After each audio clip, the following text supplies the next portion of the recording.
여러분들은 식탁에 생수가 있고 포도주가 있다면 어디로 먼저 손이 갑니까? 여러분들은 생수가 있고 맥주가 있다면 어디에 먼저 손이 가겠습니까? 독일을 여행하는 사람들은 식당에 가면 맥주는 무료로 나옵니다.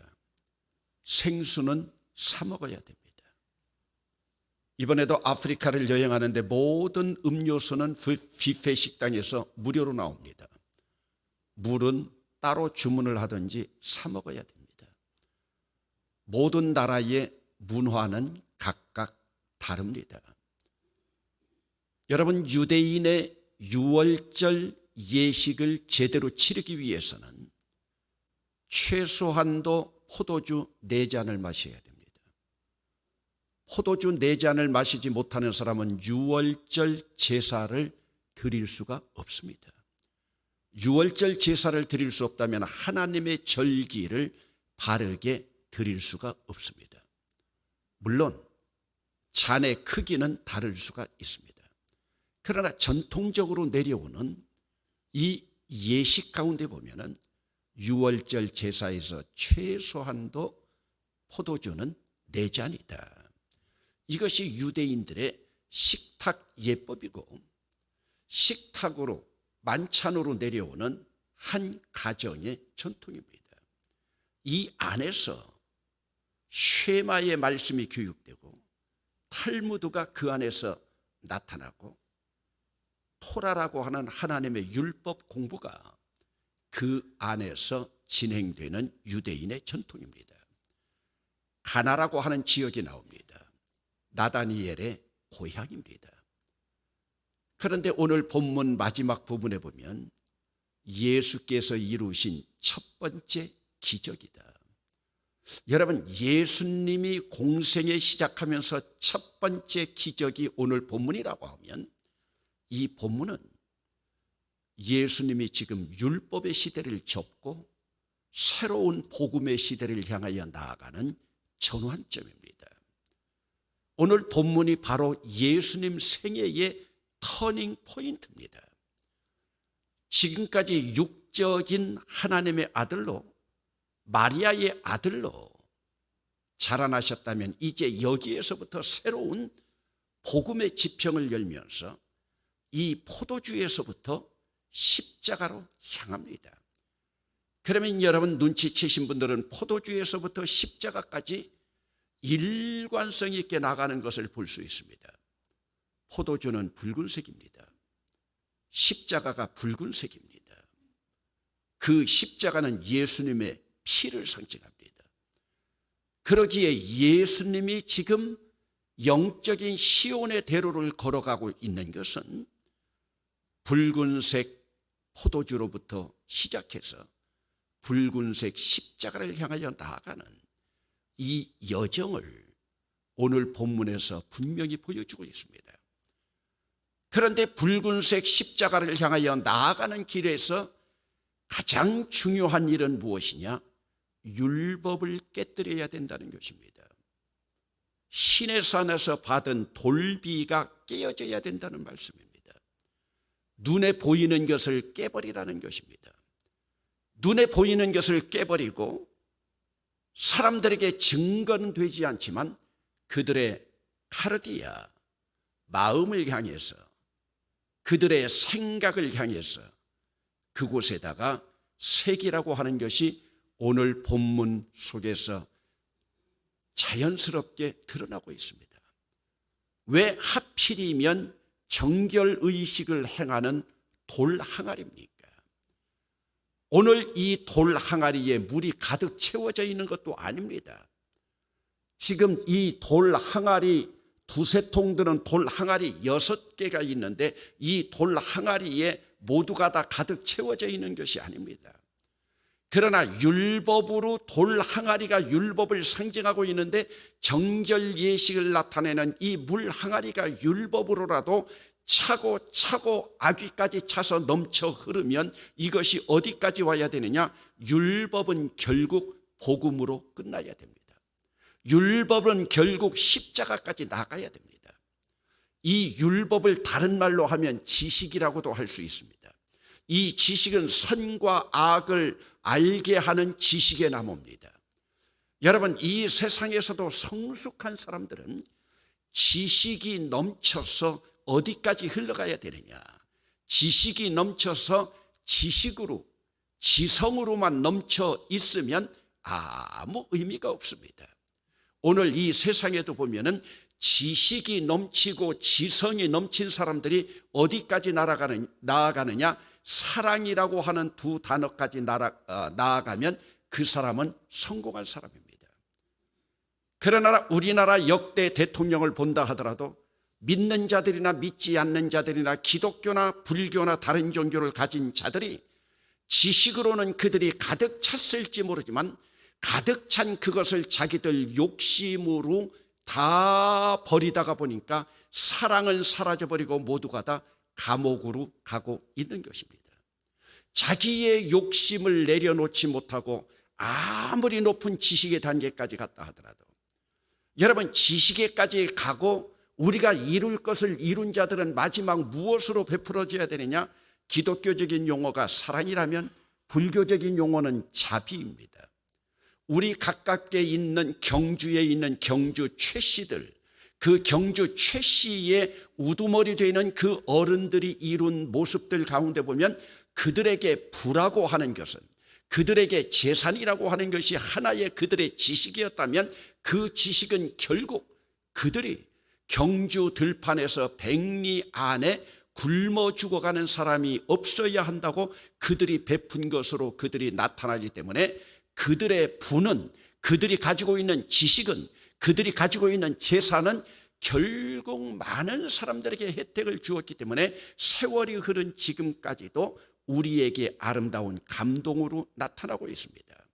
여러분, 그러기에 오늘 이 돌 항아리에 아귀를 채우라고 하는 것은, 비록 돌 항아리는 정결을 의미하고 율법을 나타내는 상징이지만은 율법도 채워지고 나면은 그것이 복음으로 될 수 있습니다. 그런데 여기에 채워지지 않으면 뭐가 되느냐? 율법이 채워지지 않으면 율법주의자가 되는데, 율법이라고 하는 것은 좋은 단어지만 주의로 흐르면 그것은 좋은 단어가 아닙니다. 성경 말씀 가운데서도 예수님은 율법주의자들에게만 회칠한 무덤이라고, 그리고 그들을 향해서만 독사의 자식들이라고 욕을 했습니다. 그런데 여러분, 이제 거꾸로 어떤 사람들은 복음으로 가득 차 있는데, 사실 복음으로 가득 차 있는 건 아닙니다. 그들이 입술로만 예수 믿는다고 복음과 은혜 안에 있다고 합니다. 그런데 복음과 은혜 안에 있으면서 율법주의자로 흐르는 자들이 너무나 많이 있습니다. 오늘도 몇몇 교인들하고 식사를 나눌 기회가 있었습니다. 한 권사님이 그럽니다. 목사님, 왜 밖에 있는 교회 같은 데들 보면 장로만 되면은 사람들 승질머리가 그렇게 될까요? 장로만 되면 그 장로들 승질머리가 왜 그렇게 될까요? 왜? 그 권사님 사위도 목사거든요. 사위가 목회하는 현장을 바라보면서 그런 고백이 기도하는 권사님 입술에서 나오더라고요. 여러분, 사실이 그렇습니다. 복음이 잘못 차 있으면 자기는 차 있는 것으로 생각하면서 율법주의자로 흘러갑니다. 여러분, 오늘 성경 본문에서 보면 간단합니다. 맹물이 포도주가 되었습니다. 맹물이 포도주가 되었다는 것은 율법이 복음이 되었다는 뜻이에요. 이것은 율법이 은혜가 되었다는 뜻이에요. 오늘 우리는 지난주 설교에서도 여러분들에게 말씀드렸지만 십자가 돌비에 새겨진 것처럼 오늘도 여러분들이 문자주의에 매여서 노예 노릇을 하고 있느냐, 아니면 어디에 새겨져 있는지도 모르지만 내 마음판에 새겨져 있는 새 언약의 법 속에서 오늘 우리들은 진정한 자유인이 되어 있느냐. 오늘도 여러분들에게 무엇에 여러분들이 매여 있습니까? 하나님의 사랑에 매여 있으면 여러분들은 복음 아래 있는 자들입니다. 오늘 여러분들이 어떤 사랑을 베풀지 못해서 여러분들이 가슴 아파한다면 여러분들은 복음주의자입니다. 이 복음주의자는 또 은혜주의자가 될 수도 있습니다. 여러분, 그런데 오늘 우리는 복음이라고 하는 이름을 앞세우면서 결국은 율법주의로 흐르는 자들이 너무나 많이 있습니다. 오늘도 여러분 눈에서 다른 사람들의 단점이 많이 보이면 그것은 이미 율법주의자입니다. 그런데 다른 사람의 단점이 보이는데도 불구하고 그것을 여러분들이 포용하고 끌어안고 여러분들이 끌어안으려고 몸부림치는 자들은 복음주의자들이 되는 겁니다. 여러분, 오늘 본문이 왜 하필 율법의 돌 항아리인가? 여러분, 바로 기독교는 여기서부터 시작이 되었기 때문입니다. 왜? 우리가 부인하건 부인하지 않건 기독교는 유대교에서 근원을 두고 있습니다. 또 새언약이라고 하는 신약은 구약, 옛언약이라고 하는 구약의 바탕을 두고 있습니다.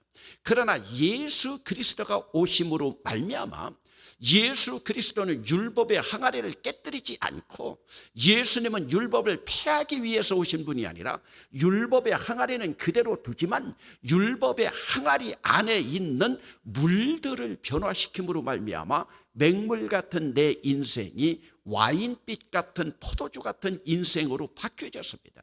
이것이 바로 복음입니다. 그렇다면 복음은 무엇입니까? 내가 복음을 부끄러워하지 않기 때문에 오직 의인은 믿음으로 말미암아 살리라. 여러분, 믿음으로 말미암아 살리라, 은혜로 말미암아 살리라가 뭡니까? 내 인생이, 내 삶이 와인빛 인생으로 바뀌어졌다고 하는 것은 변화를 의미합니다. 변화를 의미합니다. 우리도 70주년 기념센터를 지으려고 하지만 여러분, 새로 짓는, 여러분, 리노베이션, 오늘 우리는 보통 리모델링이라고 하는데 리모델보다 조금 더 나가는 것이 리노베이션입니다. 바뀌어져야 되는 겁니다. 오늘 우리는 부모님 밑에서 처음으로 부모님에게서 태어납니다. 그러나 그리스도 안에서 두 번째 태어나야 됩니다. 이것이 사실은 앞으로도 돌아오고 있지만 부활절에 돌아오고 있지만 부활입니다. 그래서 우리 주님께서는 요한복음 3장 5절에서 너희가 물과 성령으로 다시 나지 아니하면 하나님 나라를 볼 수 없느니라. 여러분, 물과 성령으로 다시 난다고 하는 게 뭡니까? 물과 성령으로 다시 난다는 것은 내가 변화된다고 하는 거예요. 뭐가 변화되는 거예요? 내 삶이 변화되는 거예요. 내 승질머리가 변화되는 거예요. 내 인격과 성품이 변화되는 거예요. 어느 쪽으로요? 그리스도 쪽으로요. 그래서 여러분, 고린도전서 2장 후반부에 보면은 하나님 앞에서 육적인 사람이 나오는데 이 육적인 사람이 영어 성경에 보면 내처럴 맨입니다. 내처럴 맨이라고 하는 것이 뭡니까? 자연인입니다. 요즘 TV에도 많이 나오죠. 자연인으로 살아간다. 저도 그 프로를 자주 봅니다. 이것은 바로 뭡니까? 산속에 살아가는 그런 자연인이 아니라 본능적으로 살아가는 사람, 거칠은 야만인으로 살아가는 사람입니다. 이런 야만인이 바로 뭐냐? 윌더니스가 뭡니까? 광야입니다. 광야 사람들이 그렇게 살았습니다. 그러니까 여러분, 자기 입에서 튀어나오는 대로 거르지 아니하고 원망과 불평이 넘쳐나고 있는 사실입니다. 그렇다면 여러분, 이 광야의 사람이 어디까지 가야 되느냐? 육적인 사람까지 가야 된다. 육적인 사람, 사실은 성령의 사람까지 가야 되는데 성령의 사람까지 가게 되는 것이 거리가 멀다면 먼저 한 단계를 거친다면 육적인 사람입니다. 육적인 사람은 뭡니까? 예수 그리스도는 내 안에 들어와 있지만 세례는 받았지만 아직도 어린아이 신앙, 그래서 단단한 음식은 먹지 못하고 아직도 시기하고 질투하는 마음은 그대로 남아있는 것. 그러나 여기에서 와인빛으로 가기 위해서는 또 한 단계를 넘어야 되는데 이것을 푸뉴마티코스 성경에서 보면은 영적인 사람으로 말씀하고 있습니다. 이 단계까지 올라가야 된다. 이것을 히브리서 5장 마지막 부분에서는 이제 너희가 선생이 되어야 할 터인데, 선생이 되어야 할 터인데 아직도 어린아이 신앙으로 있는가? 여러분, 오늘 우리는 신앙생활을 하면서 우리 신앙의 성숙도가 선생이라고 하는 단계까지 갔는가? 선생이라고 하는 단계까지 간 것은 뭡니까? 내 밑에 제자들이 있다는 뜻이에요. 여기 선생으로 간다고 하는 것이 요즘 리더십으로 말하면 멘토가 되어 있다는 말씀입니다. 멘토가 있다는 것은 뭐예요? 멘티가 있다는 것이요. 리더가 된다는 말씀입니다. 리더가 된다는 말씀은 뭡니까? 팔로워가 있다는 것이죠. 리더를 따를 수 있는 따르는 자인 팔로워가 있어야 돼요. 여러분, 오늘 우리가 신앙생활을 하고 있으면서 오늘 나에게 팔로워가 있습니까? 오늘 나에게 멘티가 있습니까? 나를 신앙의 롤 모델로 바라보고 살아가는 사람이에요.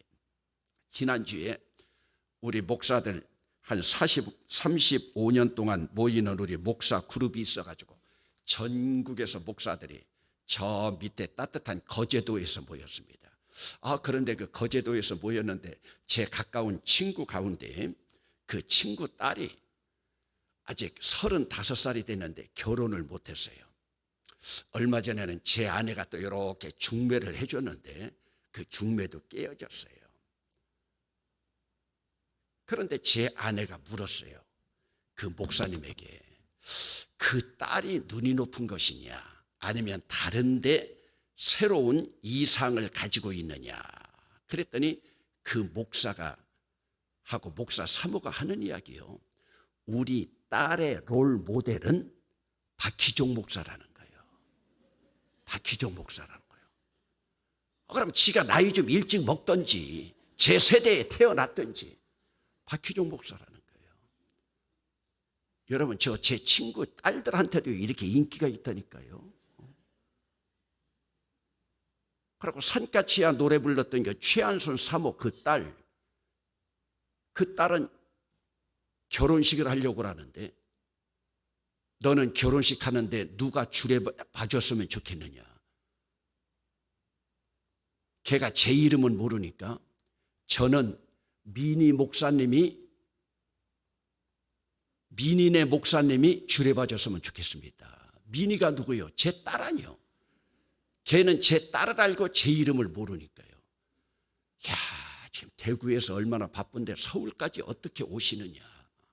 이번에 갔더니 그 이야기를 하더라고요. 사실은 목사님 제 딸도 목사님으로부터 주례받고 싶었다. 여러분, 누군가가 나를 바라보면서 이번 제 친구들 모이는 데서도요. 저 기디온 300용사 10명 확보하고 왔어요. 제가 가서 사정을 했더니요. 사정하기 전에 전부 이해를 하고요. 그리고 우리 기독교 장로회에서 가장 큰 서울에 있는 한신교회 이윤재 목사가 어제 우간다를 갔습니다. 르완다를 들린다고 했어요. 제가 이 이야기를 했더니요. 기장에서 제일 큰 교회 목사입니다. 이윤재 목사라고. 그래서 제가 이상훈 목사에게도 전화번호 알려주고 이분 만나면은 니네 그 현 상황을 잘 이야기하라고. 지금 성령님께서 함께 역사하시는 줄로 믿습니다. 여러분, 지금 문의도 들어오고 있어요. 왜? 이번 기독공보 우리 교단 신문인 가스펠 투데이에 대봉교회에서 그 나누리 메디컬 센터 완공하고 온 것이 광고로 나왔거든요. 지금 양쪽에서 취재하겠다고 난리예요. 지금 제가 조금 뻗대고 있는 거예요. 어떤 방법으로 좀 해야 될까? 여러분들이 계속 기도하시길 주의 이름으로 축원합니다. 예수 믿는 것은 맹물이 와인이 되는 거예요. 여러분, 제가 아프리카 제일 먼저 다녀와서도 여러분들에게 설교할 때 뭐라고 그랬습니까? 제가 그 병원에 들었을 때 뭐라고 찬양했다고 그랬습니까? 황무지가 장미꽃같이 피는 것을 볼 때에 정말로 이것은 맹물이 와인빛으로 바뀌어지는. 그런데 여러분, 오늘 본문에서 핵심은 또 아까도 말씀드렸지만 뭐냐? 예수님의 첫 번째 이적이라는 거예요. 예수님의 첫 번째 이적이 뭐냐? 여러분, 예수님의 첫 번째 이적에 여러분들이 동참하길 원합니까? 이것이 바로 변화입니다. 내가 얼만큼 변화되었는가. 그러나 여러분, 변화에는요, 이 변화라고 하는 것을 우리가 기독교적인 용어로 한번 따라합시다. 성화. 그런데 이 성화에는요, 끝이 없어요.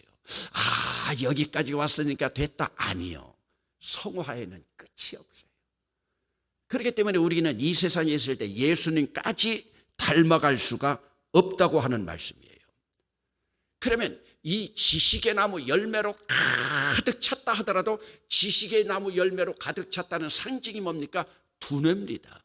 그런데 이 지식의 나무로 가득 찬 사람들은요, 자연스럽게 지식의 나무로 가득 찬 것들이 어디까지 흘러오느냐? 가슴까지 흘러와야 됩니다. 가슴까지 흘러오면 이것이 생명이 됩니다. 이 생명이 사랑인 줄로 믿습니다. 제가 때로는 너무 자주 이분에 대한 예화를 들어서 여러분들이 또 어떻게 생각할지 모르지만 또 한번 들어보겠습니다. 지식에까지 찬 것이 가슴에까지 왔다. 여러분 너무 많이 자주 들었을 거예요. 헨리 나우엔이요. 지식이 어디까지 찼냐? 미국 예일대학 교수였어요. 그런데 행복하지 않아요. 자기의 지식을 다 내려놔요. 그분은 지식이 다 채워서 넘쳐진 사람이에요. 그러니까 어디로 갑니까? 남미에 있는 페루 빈민굴로 가요. 빈민굴이라고 하는 것이 조금 어색하면 노숙자들에게로 갑니다. 노숙자를 향해서요. 거기 가서 행복했어요. 그래서 생명나무 열매로 사랑을 전하면서 거기 살고 싶은데 지식의 나무가 또 끌어당겨요. 어디에서요? 하버드 대학에서요. 여러분 하버드 대학 교수라면 세계에서 최고 아닙니까? 그런데 그분은 거기서도 행복하지 않아요. 그러니 거기서 또다시 포기해요. 그리고 카나다 토론토에 있는 데이브레이크스라고 하는 지체장애자들이 있는 곳으로 또 돌아가요. 여러분 지식으로 가득 차면 이것이 사랑으로 내려와야 됩니다. 이것을 비슷하게 제가 한번 여러분들에게 이전에 예화 들은 적이 있어요. 우리 교회 협동 목사 가운데 오우성 목사님이 계십니다. 서울대학교 경제학과 최고 엘리트예요. 미국에서 박사 받고 왔어요. 계명대학교 신약학 교수였어요. 신약학이라고 하면은 학문적인 아카데믹한 학문이에요. 그런데 이분이 신약학의 아카데믹한 학문으로 가득 차고 나오니까 결국은 어디로 오느냐? 인간학을 연구하는 그 학문을 가지고 상담하면서 사람들을 사랑하는 그 분야로 내려왔어요. 제가 오우성 목사님 만나가지고 참 인간적이라고 제가 한번 말씀드린 적이 있어요. 그렇게 결국은 뭐냐? 형이상학적인 자기들이 그 신학을 한다고 하면서 그 이론적인 신앙에서 결국은 실천 신학으로 내려오더라고요. 여러분 때때로 우리 교회 신학교 총장들을 세워놓고 박사들을 세워놓고 여러분 은혜가 됩니까? 여러분 정말로 은혜가 됩니까? 조금 교만하게 말씀드려볼까? 저보다 설교를 더 잘합니까? 대답이 없네. 그러면 다음에 총회장 데려다가 한번 세워볼까요? 아니에요. 그러므로 그런 사람들은 밑바닥에 흐르는 사랑이 있어요. 그 사랑이 뭐예요? 감동이에요. 감동이에요. 어르신들은 알 거예요. 일본의 최고 성자라고 하는 하천풍원 선생이요. 그분은 폐결핵을 앓던 사람이에요. 그러면서 그는 빈민굴에서 가난한 사람들을 도우면서 일을 했어요. 심지어는 빈민굴에서 어려운 가운데 있는 변비를 앓고 있는 사람들의 학문을 자기 입으로 빨아내면서 기자들이 그걸 사진 찍으면서 어떻게 이렇게 할 수가 있느냐. 나는 배운 대로 합니다. 배운 대로 합니다. 여러분 돌같이 굳은 변을 꺼내기 위해서 여러분 자식들 학문이라도 빨아본 적 있습니까? 더러운 그들을 향해 가지고요. 어떻게 그렇게 합니까? 배운 대로 합니다. 하천풍원은 학문으로도 최고였어요. 그럼에도 불구하고 그가 결국 사람들에게 감동을 주는 것은 뭡니까?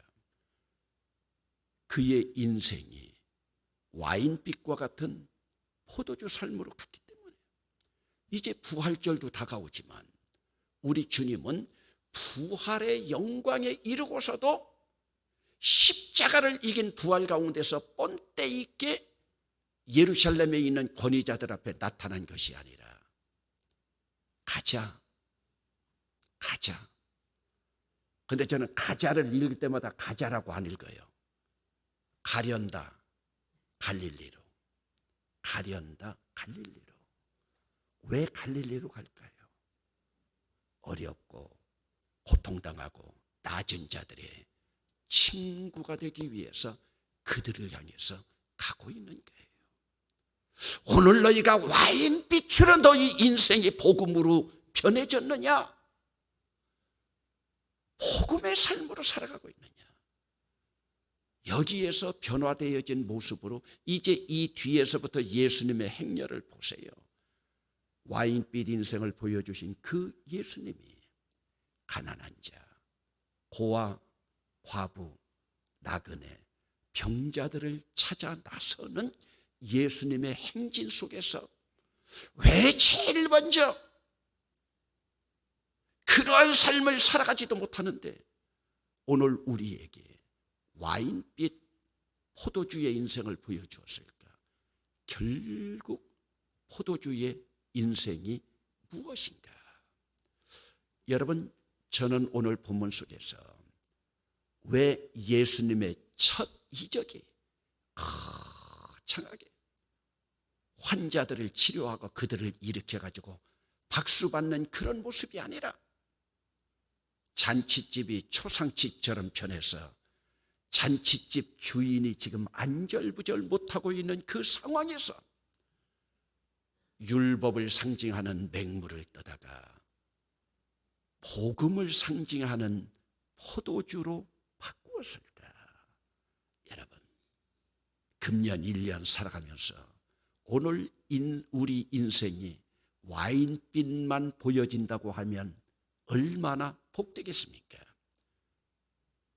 저는 여러분들을 목회하면서도 여러분들의 삶이 눈에 보이는 여러분들의 삶은 비참하고 힘들고 어렵지만 여러분들의 마음판에 새겨진 새 언약의 법은 여러분들의 생각 속에 새겨진 여러분들이 지금 이루지는 못한다 하더라도 여러분들의 생각 여러분들의 카르디아 마음만은 다 풍요로워서 포도주처럼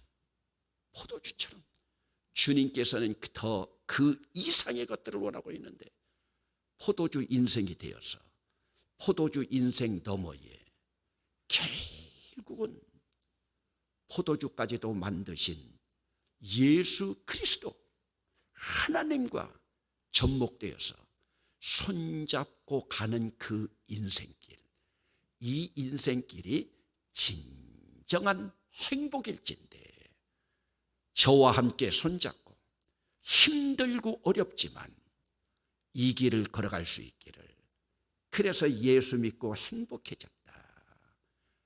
물리적으로는 물론 힘들 수도 있습니다. 세상은 지금 와인빛이 아닙니다. 잔치집에서 포도주가 떨어질 수 있고 내 인생길에서 포도주가 떨어질 수 있습니다. 여러분, 교회도 포도주 인생으로 살아가야 되는데 그 포도주 빛을 잃다가 보니까 싸움박질하는 세상에 근심하는 교회가 되었습니다. 우리가 선량들을 뽑아주면서 새로운 시대가 올 줄로 알았는데 이제는 정치인들을 우리가 근심해야 되는 이런 지경에 왔습니다. 세상에서는 와인빛 복지가 가난한 자들 부자들 거 뺏어서 가난한 자들에게 나누어 준다. 정상적으로 번 돈입니까? 여러분, 세금이 거치지 않으니까요. 세금이 고갈되다 보니까 주택 공시지가 올려서 22조나 되는 세금을 더 걷어들이고 우리가 잔치가 풍년이다. 금년에는 부동산 공시지가 올려가지고 또 거두어들일 폼 잡고 있는 촛불 집회를 통해서 새로운 혁명을 이루었다고 하는 자들, 결국은 나라가 어떻게 맹물 인생으로 바뀌어질지도 모르고 포도주 잔치만 하고 있는 그 시대 바라보지 말고 눈에 보이는 와인이 아니라 오늘 내 삶이 얼만큼 맹물을 그리스도로 만드시는 하나님의 능력, 예수님과 손잡고 살고 있는가. 사실은 오늘 본문에서 잔치집에 포도주가 떨어졌다. 예수가 떨어진 겁니다. 다른 것 떨어진 것이 아닙니다. 오늘 내 인생에서 예수님 떨어지지 않았는가. 세상에서는 율법이 가득 차 넘쳐도, 지식이 가득 차 넘쳐도 믿지 않는 사람들도 은혜와 자비와 사랑의 길을 걸어가고 있는 자들이 있는데, 오늘 우리는 소위 복음을 마음판에 새기고 있다고 하면서, 십자가의 질서, 새 언약의 질서를 마음판에 새기고 있다고 하면서 오늘 우리가 행복한 포도주의 길을 걸어가지 못한다면 예수님의 첫 번째 이적을 무시하는 것밖에 되지 않습니다. 금년 앞으로 살아가면서 와인빛 인생으로 행복의 길을 곤고하고 힘들다 하더라도 십자가 부둥켜 안고 저와 함께 이 길을 걸어갈 수 있기를 주의 이름으로 축원합니다.